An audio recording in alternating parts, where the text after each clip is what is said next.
Shri Swami Samarth. Hello everyone. तर सकाळी सकाळी मी हे झोपून काय घेतले चला तुम्हाला सांगतेस. तर आज ना पहाटेपासूनच मला मायग्रेनचा त्रास पुन्हा सुरू झालेला आहे. आता करेक्ट महिना झाला.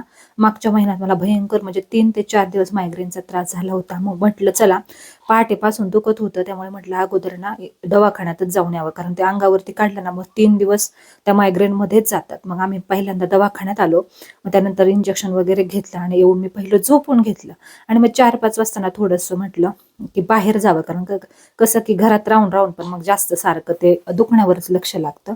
मग मला भाजीला पण आणायचं होतं, कारण उद्या आहे ना आमच्या इकडे ना माझ्या स्पेशल पाहुणे येणार आहेत. मग म्हटलं चला थोडंसं काहीतरी भाजीला त्यांच्यासाठी घेऊन यावं आणि आपल्याला पण जरा बाहेर गेल्यावरती बरं वाटेल. आता मायग्रेनचा त्रास ज्यांना ज्यांना आहे ना त्यांना या गोष्टीचं गांभीर्य माहिती आहे. कारण आता माझ्याही बाबतीत असं होत होतं की बऱ्याचदा दुर्लक्ष केलं जायचं की हा हिच दुखतंय किंवा ही झोपलीये. पण नंतर नंतर मायग्रेन म्हणजे काय या गोष्टी आमच्या घरातल्यांना समजायला लागल्या ना, तिथून पुढे तर आता मला कोण जास्त काही बोलत नाही. झोप किंवा काही काम कर किंवा करू नको.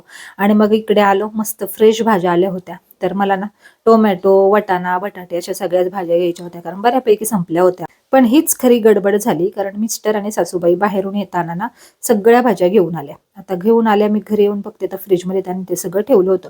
पण माझा फ्रीज इतका खराब झालेला आहे ना, म्हणजे सगळं इतकं अस्ताव्यस्त झालेलं आहे ना की मला असं झालं तर कधी ते नीट करेल. मग मी सगळा फ्रीज असा स्वच्छ करून घेतला, सगळं काढलं, सगळा घासून पुसून घेतला. फक्त दरवाजाची साईड मी जास्त काही करत बसले नाही, कारण डोकं तर दुखतच होतं आणि बाकीचं सुद्धा काम मला होतं. मग त्यामुळे मी ना जितकं काही करता येईल ना शॉर्टकटमध्ये तितकं केलं आणि बऱ्यापैकी मग स्वच्छ केलं. तर असं स्वच्छ फ्रीज असेल ना तर मग भाज्या वगैरे काढायला पण चांगलं वाटतं. आणि मग काही संध्याकाळी जेवण वगैरे केल्यानंतर हे पिल्लू आलं आमच्या घरी, जे की रोजच येतं आणि मस्त आमचं थोडंसं ते एंटरटेनमेंट होतं. आणि चला काही विशेष असं आजच्या व्हिडिओमध्ये नव्हतं, कारण डोकं माझं भयंकर दुखत होतं. तर चला तुम्ही लाईक करा, माझे व्हिडिओ पाहण्यासाठी फॉलो करा.